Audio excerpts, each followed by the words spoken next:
শক্তিমন্ত্র চ্যানেলের সকল দর্শকদের জানাই সুপ্রভাত। ঘুম থেকে উঠেই শুনুন সূর্যদেবের এই মন্ত্র। যদি জীবনে অর্থের অভাব, রোগ, জ্বালা, কষ্ট এছাড়া কোনো অপূর্ণ ইচ্ছা থেকে থাকে, তাহলে শুনুন সূর্যদেবের এই শক্তিশালী 12 নাম মন্ত্র, যাকে সূর্য নমস্কার বলা হয়। এই মন্ত্র নিয়মিত শুনলে বদলে দিতে পারে আপনার ভাগ্য। কারণ আমরা সবাই জানি সূর্যদেব হলেন সমস্ত গ্রহের রাজা। তাই তিনি আমাদের জীবনে মান, সম্মান, খ্যাতি এবং উচ্চ পদস্থ চাকরি, হাই পেড স্যালারি, সম্মানীয় ব্যবসা, বলা যেতে পারে আমাদের সমাজে যেই ব্যক্তিরা মান, সম্মান, খ্যাতি বেশি অর্জন করে থাকে, তাদের সবার জীবনে রবি গ্রহের প্রভাব অত্যন্ত বেশি এবং তাদের জীবনটা অনেকটা রাজার মতো হয়ে থাকে। এবং আমরা প্রত্যেকেই চাই যে আমাদের জীবনটাও একটু সম্মানীয়, একটু রাজকীয় হোক। তার জন্য আমরা চেষ্টা করতে পারি সূর্য দেবতাকে প্রসন্ন করে। তার কৃপাদৃষ্টি যদি আমাদের উপর থাকে, তাহলে আমরাও জীবনে অনেক উন্নতি করতে পারবো। আপনি আপনার জন্য এবং আপনার পরিবারের জন্য, আপনার সন্তানের জন্য রোজ শুনুন সূর্যদেবের 12 নাম মন্ত্র। সঙ্গে আজকের ভিডিও ভালো লাগলে, কাজে লাগলে সাবস্ক্রাইব করে রেখে দেবেন শক্তিমন্ত্র চ্যানেলটি। এমন আধ্যাত্মিক বিভিন্ন উপকারী ভিডিও প্রতিদিন সবার আগে আপনার ফোনে পেতে। এবং কমেন্ট বক্সে লিখে যাবেন জয় সূর্য নারায়ণাই নমঃ। প্রণামীয় বাবা। ওম মিত্রায় নমঃ, রভয়ে নমঃ, সূর্যায় নমঃ, ভানবে নমঃ, খগায় নমঃ, পুষণে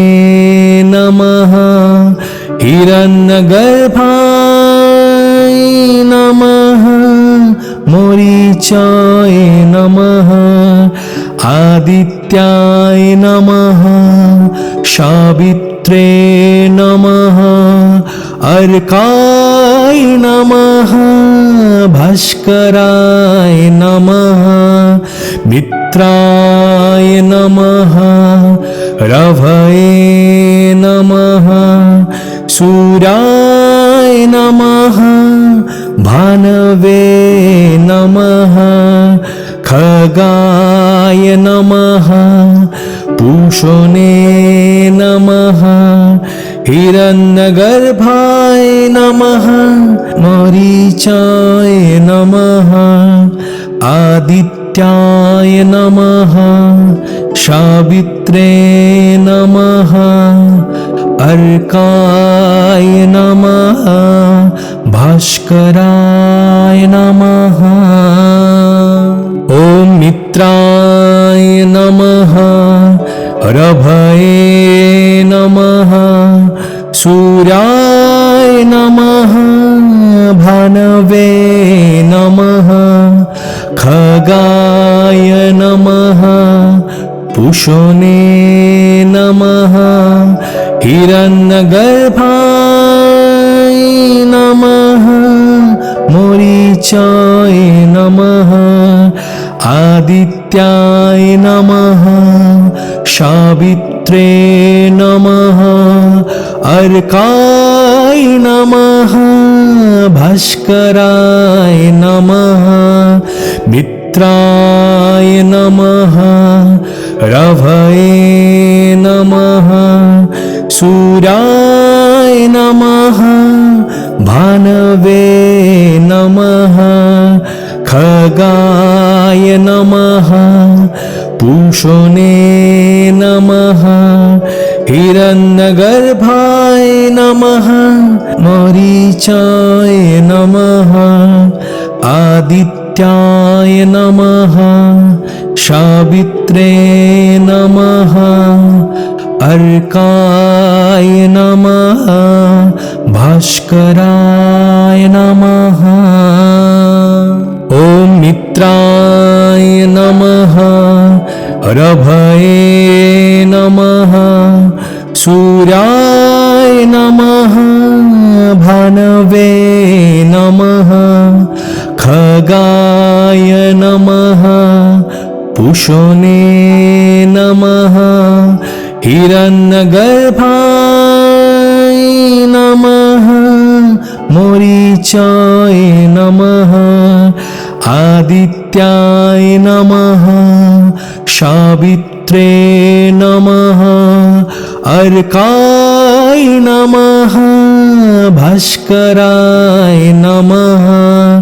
मित्राय नमः रवये नमः सूर्याय नमः भानवे नमः खगाय नमः पूषणे नमः हिरण्यगर्भाय नमः मरीचाय नमः आदित्याय नमः सावित्रे नमः अर्काय नमः भास्कराय नमः ॐ मित्राय नमः रभये नमः सूर्याय नमः भानवे नमः खगाय नमः पूषणे नमः हिरण्यगर्भाय नमः मरीचाय नमः आदित्याय नमः सावित्रे नमः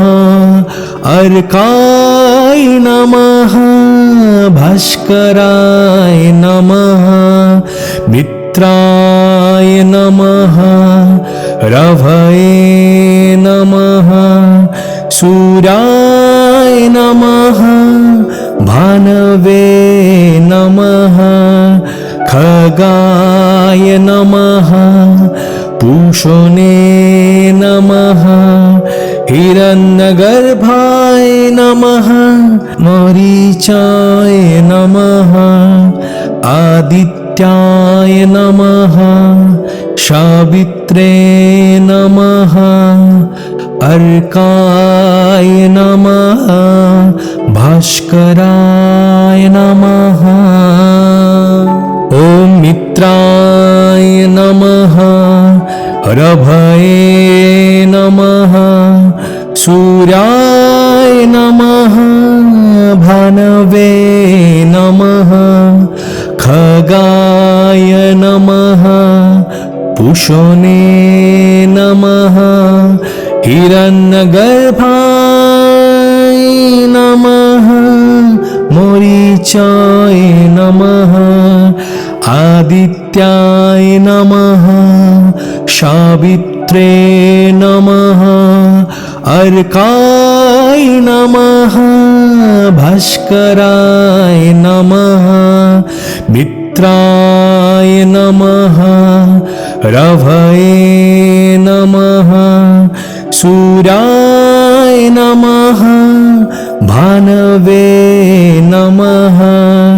खगाय नमः पूषणे नमः हिरण्यगर्भाय नमः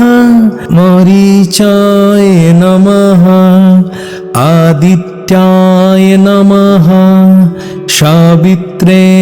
नमः अर्काय नमः भास्कराय नमः ॐ मित्राय नमः रभये नमः सूर्याय नमः भानवे नमः खगाय नमः पूषणे नमः हिरण्यगर्भाय नमः मरीचाय नमः आदित्याय नमः सावित्रे नमः अर्काय नमः भास्कराय नमः मित्राय नमः रवये नमः सूर्याय नमः भानवे नमः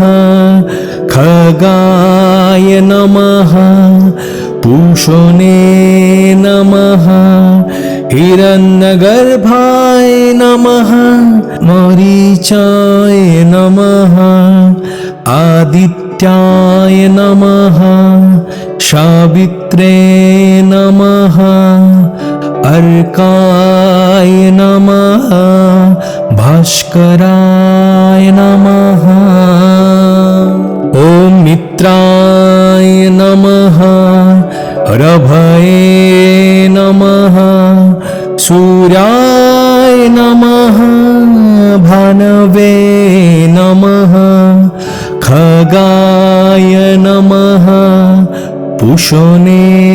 नमः हिरण्यगर्भाय नमः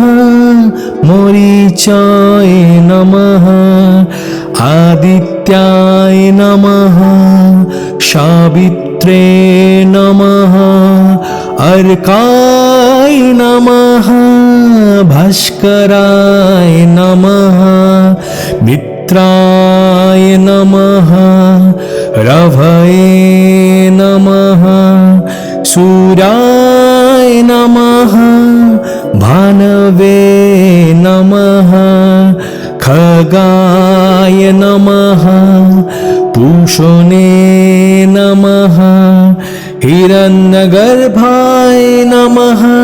मरीचाय नमः आदित्याय नमः सावित्रे नमः अर्काय नमः भास्कराय नमः ॐ मित्राय नमः रभये नमः सूर्याय नमः भानवे नमः खगाय नमः पुषणे नमः हिरण्यगर्भाय नमः मरीचाय नमः आदित्याय नमः सावित्रे नमः अर्काय नमः भास्कराय नमः मित्राय नमः रभये नमः सूर्याय नमः भानवे नमः खगाय नमः पुषणे नमः हिरण्यगर्भाय नमः मरीचाय नमः आदित्याय नमः सावित्रे नमः अर्काय नमः भास्कराय नमः ॐ मित्राय नमः रभये नमः सूर्याय नमः भानवे नमः खगाय नमः पुषणे नमः हिरण्यगर्भाय नमः मरीचाय नमः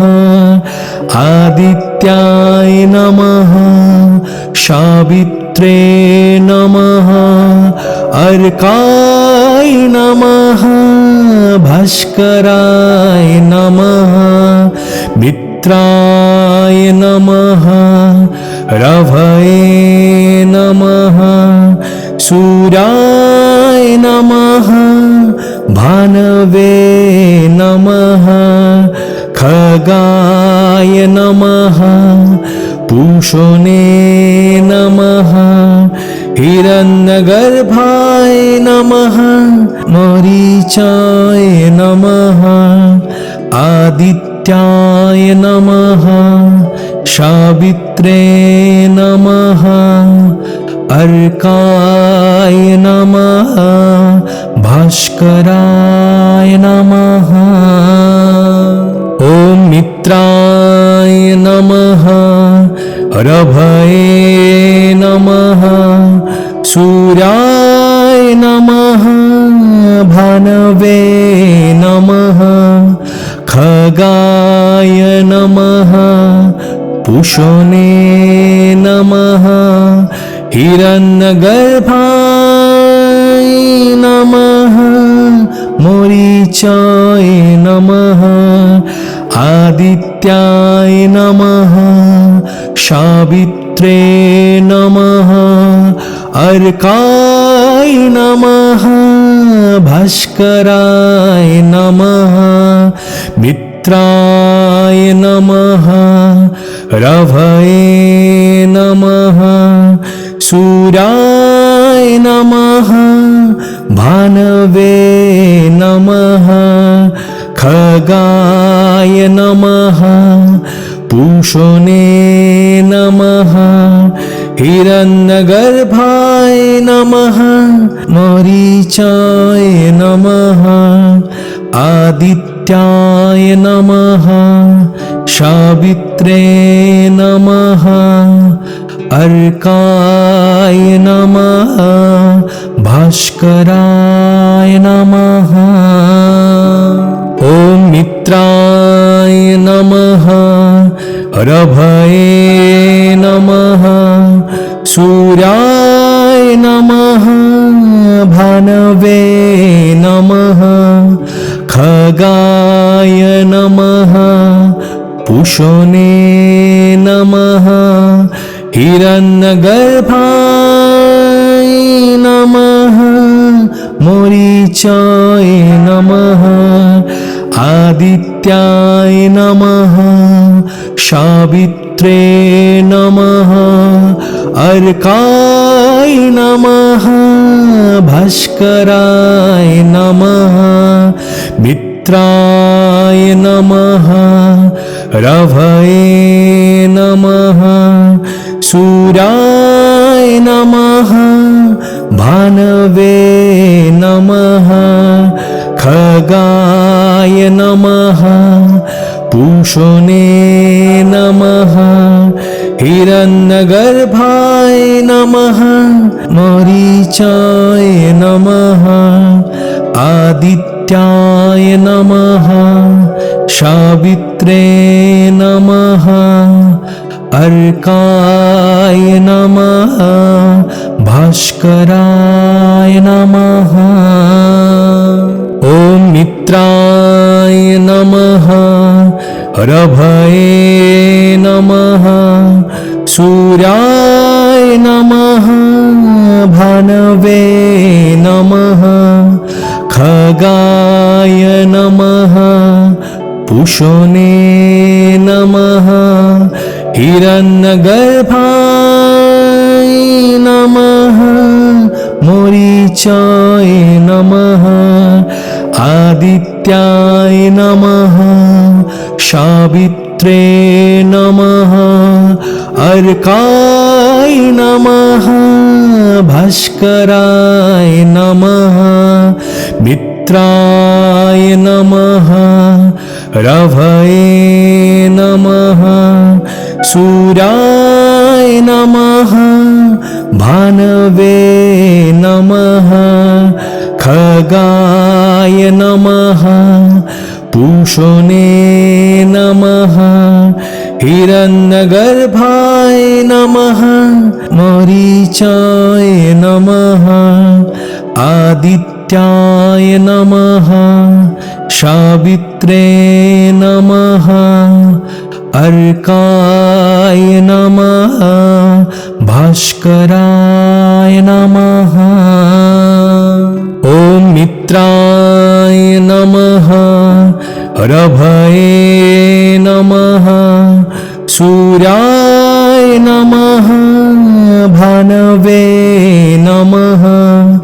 खगाय नमः पुषणे नमः हिरण्यगर्भाय नमः मरीचाय नमः आदित्याय नमः सावित्रे नमः अर्काय नमः भास्कराय नमः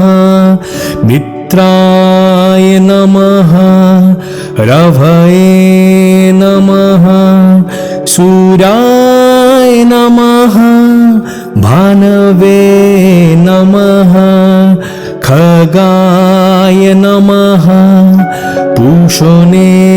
नमः हिरण्यगर्भाय नमः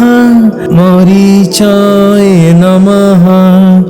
आदित्याय नमः सावित्रे नमः अर्काय नमः भास्कराय नमः ॐ मित्राय नमः रभये नमः सूर्याय नमः भानवे नमः खगाय नमः पूषणे नमः हिरण्यगर्भाय नमः मरीचाय नमः आदित्याय नमः सावित्रे नमः अर्काय नमः भास्कराय नमः मित्राय नमः रभये नमः सूर्याय नमः भानवे नमः खगाय नमः पूषणे नमः हिरण्यगर्भाय नमः मरीचाय नमः आदित्याय नमः सावित्रे नमः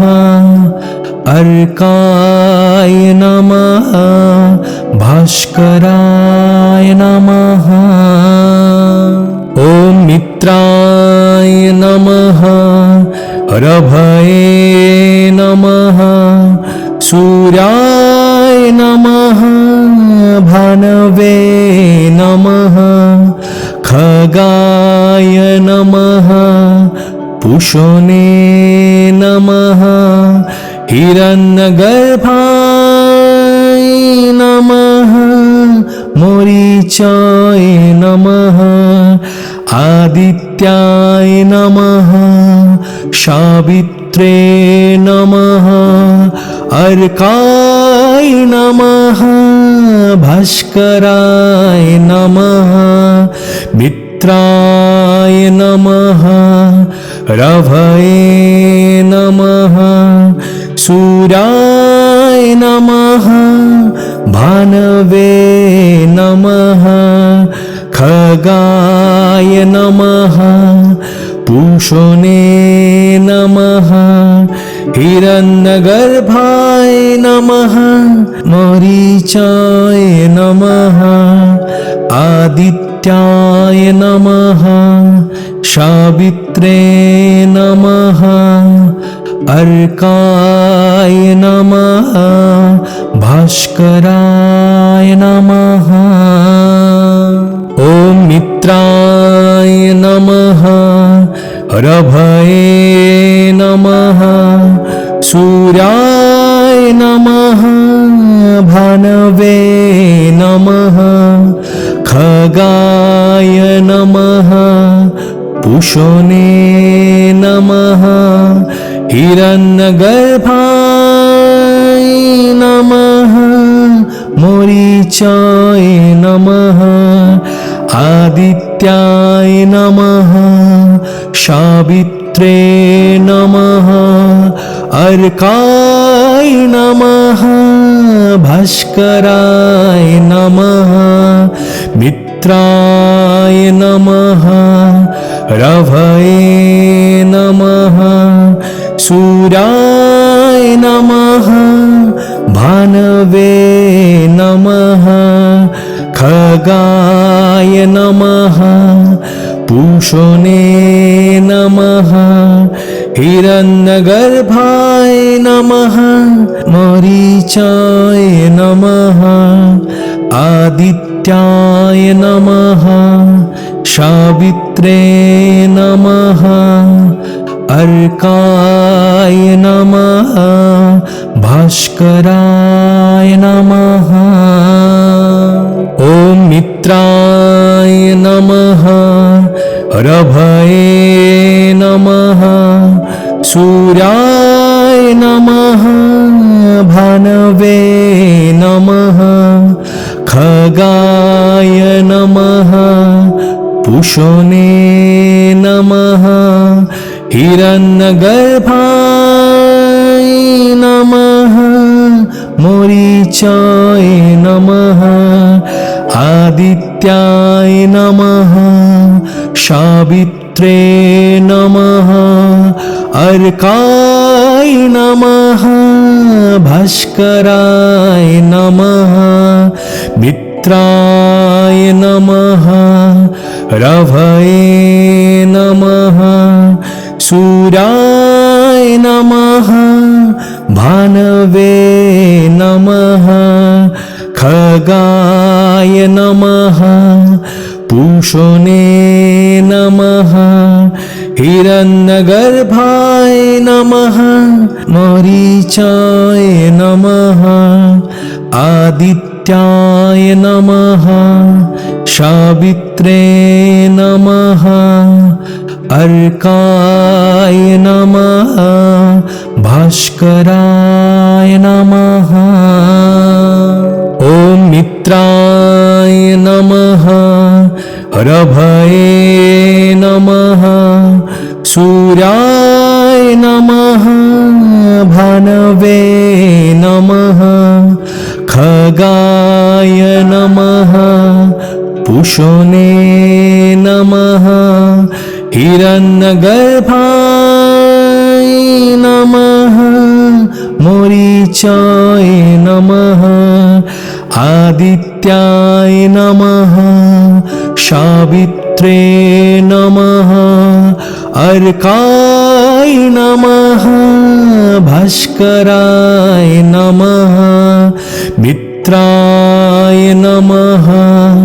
रभये नमः, सूर्याय नमः, भानवे नमः, खगाय नमः, पूषणे नमः, हिरण्यगर्भाय नमः, मरीचाय नमः, आदित्याय नमः, सावित्रे नमः, अर्काय नमः, भास्कराय नमः। ॐ मित्राय नमः, रभये नमः, सूर्याय नमः, भानवे नमः, खगाय नमः, पूषणे नमः, हिरण्यगर्भाय नमः, मरीचाय नमः, आदित्याय नमः, सावित्रे नमः, अर्काय नमः, भास्कराय नमः, मित्राय नमः, रभये नमः, सूर्याय नमः, भानवे नमः, खगाय नमः, पूषणे नमः, हिरण्यगर्भाय नमः, मरीचाय नमः, आदित्याय नमः, सावित्रे नमः, अर्काय नमः, भास्कराय नमः। ॐ मित्राय नमः, रभये नमः, सूर्याय नमः, भानवे नमः, खगाय नमः, पूषणे नमः, हिरण्यगर्भाय नमः। মরিচায় নমঃ আদিত্যায় নমঃ সাবিত্রে নমঃ अर्काय नमः भास्कराय नमः मित्राय नमः रवये नमः सूर्याय नमः भानवे नमः खगाय नमः पूषणे नमः हिरण्यगर्भाय नमः मरीचाय नमः आदित्याय नमः सावित्रे नमः अर्काय नमः भास्कराय नमः ॐ मित्राय नमः रभये नमः सूर्याय नमः भानवे नमः खगाय नमः पूषणे नमः हिरण्यगर्भाय नमः मरीचाय नमः आदित्याय नमः सावित्रे नमः अर्काय नमः भास्कराय नमः मित्राय नमः रवये नमः सूर्याय नमः भानवे नमः खगाय नमः पूषणे नमः हिरण्यगर्भाय नमः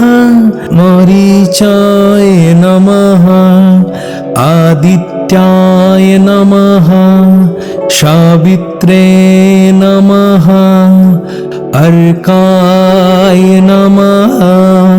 भास्कराय नमः ॐ मित्राय नमः रभये नमः सूर्याय नमः भानवे नमः खगाय नमः पूषणे नमः हिरण्यगर्भाय नमः मरीचाय नमः आदित्याय नमः सावित्रे नमः अर्काय नमः भास्कराय नमः मित्राय नमः रवये नमः सूर्याय नमः भानवे नमः खगाय नमः पूषणे नमः हिरण्यगर्भाय नमः मरीचाय नमः आदित्याय नमः सावित्रे नमः अर्काय नमः भास्कराय नमः।